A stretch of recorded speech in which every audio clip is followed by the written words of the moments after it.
está mandando anunciar à nação brasileira que ele vai expor tudo que está oculto, porque chegou o tempo da limpeza. Meus irmãos, graça e paz, que Deus abençoe a sua vida. Seja muito bem-vindo aqui ao meu canal. Antes de eu falar sobre o vídeo, um pouquinho só, que eu quero que você preste muita atenção, está muito forte.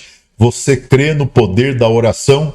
Acredita que uma oração ela pode surtir os seus efeitos? Então coloque aqui embaixo cidade, estado e país de onde você está me assistindo. Vou entrar em um período da madrugada, vou apresentar o seu pedido a Deus em oração. E creia que quem vai abrir porta, curar, libertar, entrar com providência é o Senhor, Rei dos Reis e Senhor dos Senhores. Pastor Cláudio Gama, ele é tomado em profecia, vou falar aqui só um pouco, e ele deixa bem claro para o Brasil, para a igreja, que Deus não está brincando e ele vai expor a qualquer momento muita coisa e várias pessoas. É muito forte. Ele é tomado em profecia, ele vem com uma palavra. Se você não concordar, eu te respeito, mas preste muito bem atenção. É muito forte. Quero que você deixe o teu like, o teu joia, se inscreva se não for inscrito e ative o sininho de todas as notificações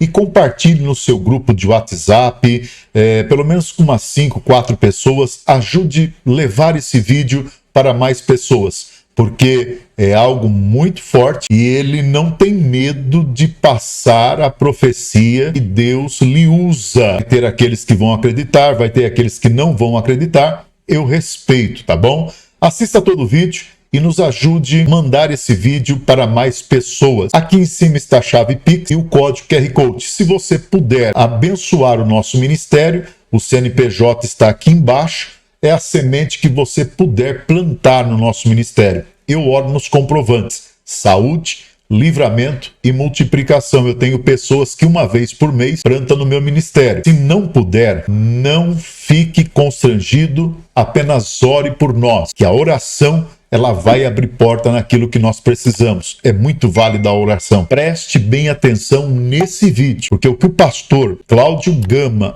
fala, não é todo pastor que tem coragem de falar, não. Assista o vídeo. Que ele vai expor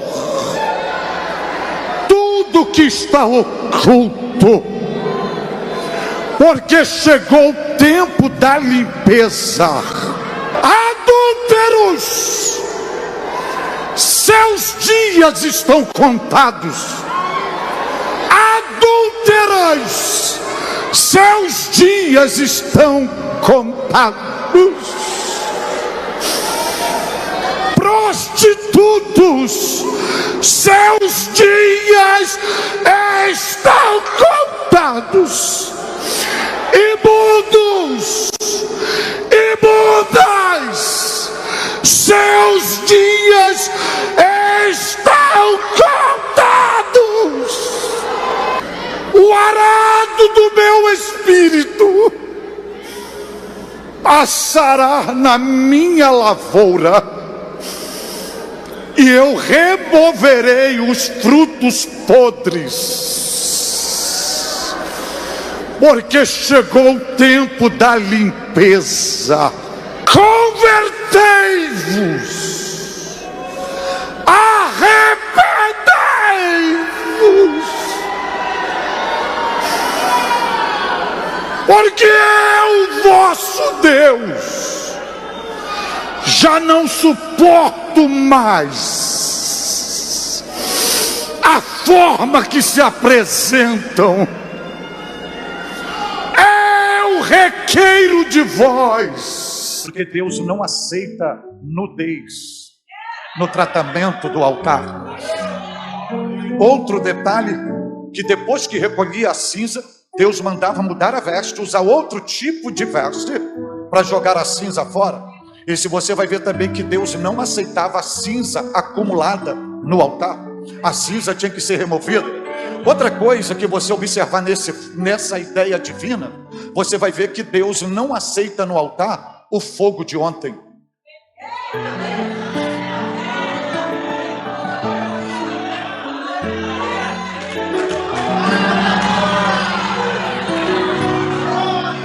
Porque Deus disse, estabeleceu isso no versículo 9, que o holocausto queimaria toda a noite, até de manhã.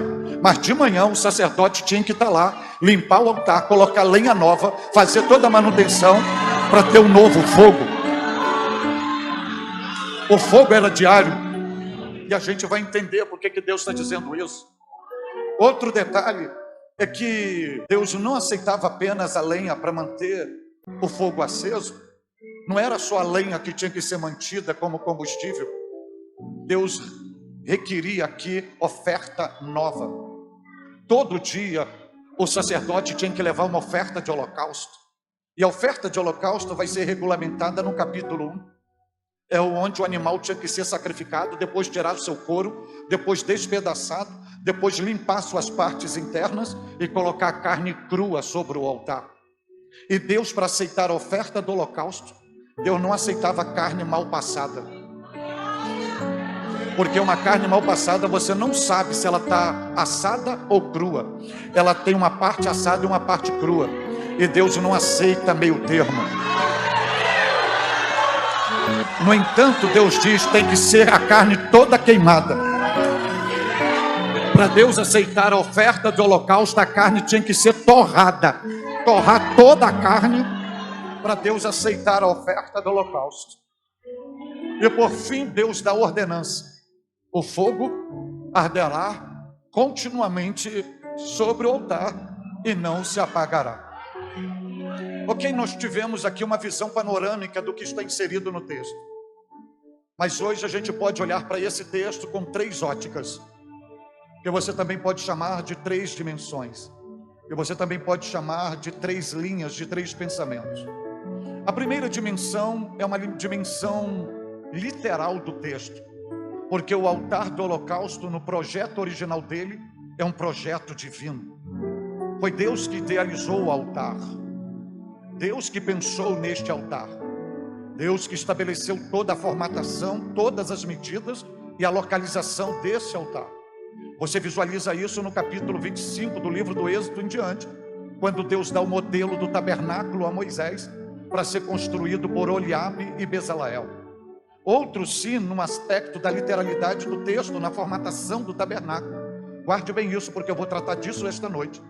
Deus não ordenou o tabernáculo para ser construído de fora para dentro. Deus ordenou que o tabernáculo no projeto original fosse construído de dentro para fora. E na ordenança divina, o primeiro projeto era a construção do Santo dos Santos, depois do lugar santo e por fim o átrio.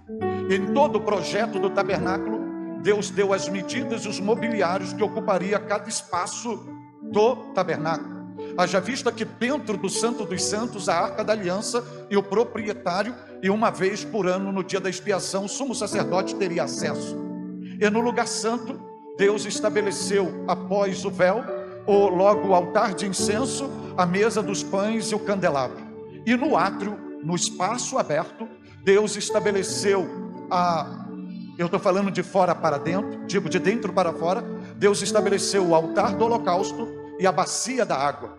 Então, quando o sacerdote entrava, ele tinha que passar pela bacia das águas, ele tinha que passar pelo altar do holocausto, para depois ele acessar o lugar santo, para ter acesso tanto ao candelabro, à mesa dos pães e o altar de incenso. E uma vez ao ano ele tinha o acesso, no dia da expiação, ao Santo dos Santos, e tinha que entrar com sacrifício, e é ali que Deus descia para sinalizar a sua aliança com o povo.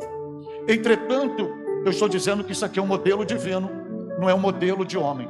Então o altar de holocausto é um dos mobiliários que compõem o tabernáculo. Porém, quando você lê 1 Coríntios capítulo 10, Paulo vai dizer que todas as coisas que foram feitas no Antigo Testamento são figuras de projeções de acontecimentos verídicos reais no Novo Testamento, na dispensação da graça.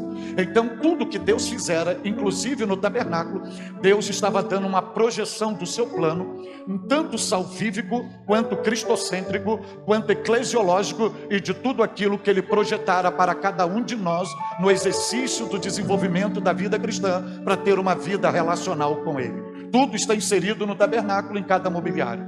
Entretanto, você também pode olhar para todo o tabernáculo, e especialmente hoje o altar do holocausto, com uma visibilidade, como uma dimensão cristocêntrica. Porque este altar do holocausto, ele é uma projeção de Jesus. E é possível você visualizar Jesus no altar do holocausto. Porque Jesus, o altar do holocausto, é uma projeção do corpo de Jesus na cruz do Calvário, recebendo o juízo de Deus, e ele recebendo o fogo do juízo de Deus, porque os nossos pecados estão nele, e por meio do seu sacrifício, Deus nos poupou e nos absolveu. Entretanto, também no altar do holocausto, você tem a projeção de cada crente, de cada servo de Deus. Você vê o corpo de cada crente ali e o que Deus requer de cada crente. É a metodologia que eu vou utilizar hoje aqui. Nós vamos olhar hoje para o altar do holocausto e vamos visualizar nele a nossa imagem. Vamos olhar para cada um de nós e vamos visualizar o altar do holocausto e toda essa exigência que está na lei do holocausto. Você vai ver que na dinâmica da graça e no plano salvífico neotestamentário é exatamente o que Deus requer de cada um de nós. E por isso, nessa exigência, você vai ver Deus falando: o fogo arderá continuamente sobre o altar. Agora você vai olhar um detalhe aqui. Você vai ver que Deus fala por 3 vezes, e eu vou explicar porque Deus está falando por 3 vezes. E as 6 vezes que aparece o altar aqui nesse texto, é exatamente o que eu acabara de falar, porque o número 6, na numerologia bíblica, ele aponta para a existência humana, é o número do homem, e as 6 vezes que aparece a palavra altar, é uma projeção da natureza humana de Jesus, do corpo de Jesus, Jesus como homem, Jesus como a oferta e o altar do holocausto, mas também é o número do homem. Então me dá mais prerrogativa que a hermenêutica, a exegese, a interpretação bíblica e a figura de linguagem na tipologia bíblica me dá para enxergar aqui o altar do holocausto, a pessoa de cada um de nós. Volto a reafirmar, é a metodologia que eu vou utilizar aqui. E você vai ver que Deus estabelece um lugar que o fogo deveria arder. Deus chama esse lugar o altar do holocausto, que ficava no átrio do tabernáculo. E por que Deus enfatiza o fogo arderá continuamente sobre o altar? Vale lembrar aos irmãos que, os senhores já sabem, mas não custa lembrar, que este altar não ficava no interior, ficava no exterior, chamado átrio, debaixo de céu aberto. E aqui vai pensando, imagine numa noite no deserto fria, imagine numa mudança de clima, esse fogo não podia apagar. Você vai ver que no tabernáculo tinha 3 altares que tinha fogo. O primeiro é o altar do holocausto, o segundo é o candelabro e o terceiro é o altar de incenso. Mas o único que ficava de céu aberto é o altar do holocausto. E por quê? Guarde bem isso aqui. Em primeiro lugar, porque Deus estava ali projetando a identidade do seu povo. Quando Deus diz o fogo arderá continuamente sobre o altar, em outras palavras, Deus está dizendo assim: eu quero o altar em chamas. O que Deus está infundindo na mente do seu povo? Deus está usando o mobiliário físico para sinalizar a vida espiritual do seu povo. Ele está dizendo: eu quero a identidade de vocês, como se vocês vivessem em forma de um altar em chamas. E você vai entender o que Deus está utilizando aqui. Israel, ele tinha acabado de sair do Egito, vivenciado o êxodo. Ele estava em trânsito para a terra prometida. Ele estava no deserto e ele estava cercado de nações pagãs, como os jebuseus, filisteus, amorreus, girgazeus, tudo pagãos. Agora, e o tabernáculo estabelecido pelo Deus dos céus não era uma habitação física, não era uma habitação fixa, era física, mas não era física. O tabernáculo era móvel. Agora imagine numa noite escura do deserto, as nações pagãs olhando no meio do deserto e uma chama no meio do deserto. Israel não precisava dizer que estava acampado ali. Quem olhasse de longe saberia que era Israel e identificaria Israel por causa da chama do holocausto. Então, a chama no altar é muito mais do que ser numa nomenclatura pentecostal. É uma identificação do povo de Deus. É a identidade do povo de Deus. Porque o verdadeiro servo de Deus pentecostal, que tem a chama no altar, ele não precisa dizer que ele é pentecostal. Ele é identificado pela chama que ele carrega, pelo fervor que ele carrega. Então aqui está a identidade do povo de Deus. E isso parece simples, mas a mente de Deus é muito forte. É forte e fértil. Porque quando Deus projeta tudo isso, Deus não estava pensando só em Israel. Deus estava pensando em cada um de nós. Lembra que eu disse que o tabernáculo foi criado de dentro para fora? Santo dos santos, lugar santo e átrio. No tabernáculo está uma projeção do corpo de Jesus. Está uma projeção da igreja. Mas também está uma projeção de cada um de nós. Porque Deus não nos fez de fora para dentro. Deus fez o ser humano de dentro para fora. E se você olhar segundo Paulo, 1 Tessalonicenses, Paulo vai nos dar a constituição tríplice do ser humano. Você já ouviu muita gente pregando e ensinando que nós somos corpo, alma e espírito. Mas na linguagem bíblica e paulina, nós não somos corpo, alma e espírito. Segundo a Bíblia e segundo Paulo, nós somos espírito, alma e corpo. Porque Deus não nos fez de fora para dentro. Deus nos fez de dentro para fora. Para você não ter dúvida, para pensar, Cláudio Gama veio aqui falar uma heresia, eu projeto o que eu estou dizendo na cruz.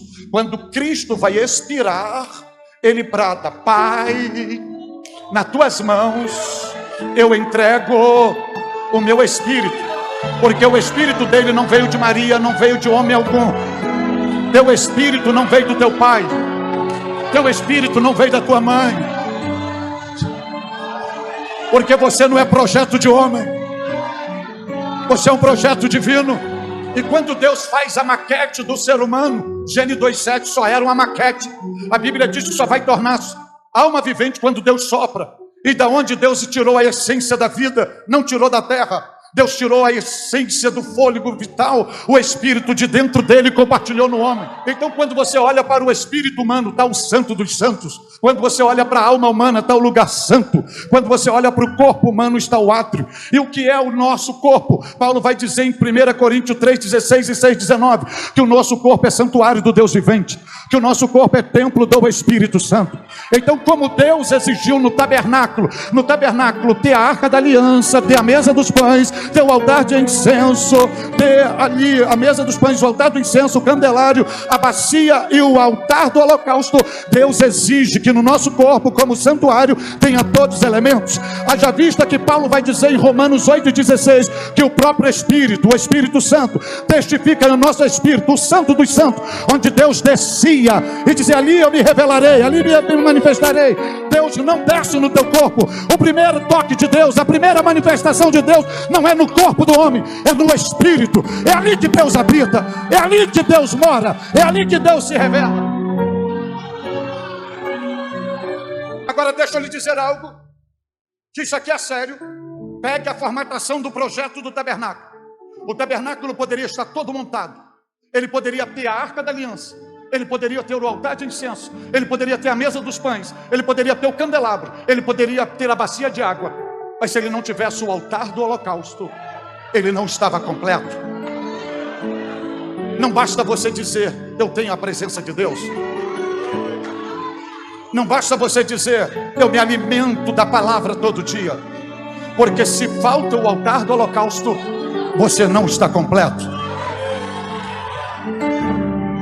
Agora deixa eu lhe dizer algo, que isso aqui é sério. Pegue a formatação do projeto do tabernáculo. O tabernáculo poderia estar todo montado. Ele poderia ter a arca da aliança, ele poderia ter o altar de incenso, ele poderia ter a mesa dos pães, ele poderia ter o candelabro, ele poderia ter a bacia de água. Mas se ele não tivesse o altar do holocausto, ele não estava completo. Não basta você dizer: eu tenho a presença de Deus. Não basta você dizer: eu me alimento da palavra todo dia. Porque se falta o altar do holocausto, você não está completo. Olhe para mim aqui. Sabe por que aparece 6 vezes a palavra altar na Bíblia? aqui nesse texto, porque quando Deus olha para você, Deus não vê uma estrutura biológica, Deus vê um altar, e Deus já quer que este altar esteja em chamas. Então vai me ouvindo, entendendo que o teu corpo é o altar de Deus. O teu corpo é o altar de Deus. Outro detalhe que você aprende nesse texto aqui é que o agente responsável para acender o fogo do altar não era o sacerdote, não era o ofertante. O que cabia ao povo de Israel era trazer a oferta e não acender o fogo do altar. O que cabia ao sacerdote era pegar a oferta e colocar no altar, oferecer, e não acender o altar. Porque quem era o responsável de acender o fogo do altar, como acendeu, é o próprio Deus. Isto significa dizer que Deus não aceita manipulação no meio do seu povo. Deus não aceita fogo de homem no meio do teu povo. Deus não aceita fogo estranho no meio do seu povo. Deus não aceita imitação de fogo no meio do seu povo. Deus não aceita fogo artificial no meio do seu povo. Deus só aceita fogo puro, fogo genuíno. No entanto, Ele não ordenou homens a aceitar. Ele disse: eu que acendo o altar, eu que ponho fogo no altar. E a problemática da igreja evangélica brasileira, que está se sujeitando a ser massa de manobra para ser manipulada pelos animadores de auditório, e fazendo acender fogo de palha. Deus não quer fogo de palha, Deus quer fogo no altar. Fogo no altar, fogo no altar, fogo no altar, fogo no altar. Você não é fantoche, você é altar. Você não é um boneco de plástico, você é altar. Você não é um robô. Levanta para lá, olha para cá, levanta o pé, levanta a mão, olha para essa pessoa cheirosa, diga isso, diga aquilo. Quem é altar não precisa disso, ele só carrega fogo. O fogo é lá. Deus está proibindo isso aqui. Eu acendo o fogo. Sou eu que acendo o altar. Da bênção apostólica, e lá na porta você pergunta: o que foi pregado? Não sei. Onde leu? Não sei. O que falou? Não sei. Só sei que foi uma bênção, mas não sabe de nada, porque só foi fogo de palha. Vão me ouvindo? Agora, como que Deus acendeu e como Deus acende o altar? O homem precisa, desde a origem da pedra. Hoje tem uma série de mecanismos tecnológicos para acender uma fagulha. Mas Deus, como que Ele acendeu o altar? E se Ele decidir acender e colocar fogo no teu altar hoje aqui? Qual é a metodologia? Tem uma linguagem dos escritores hebreus que nos mostra a metodologia de Deus acender o altar. Hebreus 12:29 diz assim: e o nosso Deus é fogo consumidor. Está escrito isso na sua Bíblia? Agora preste atenção que tem uma expressão verbal. A Bíblia não diz assim: o nosso Deus tem fogo consumidor. Ele não tem fogo. Ele é o... Então da onde Ele tira o fogo para acender o altar? Ele tira dele mesmo.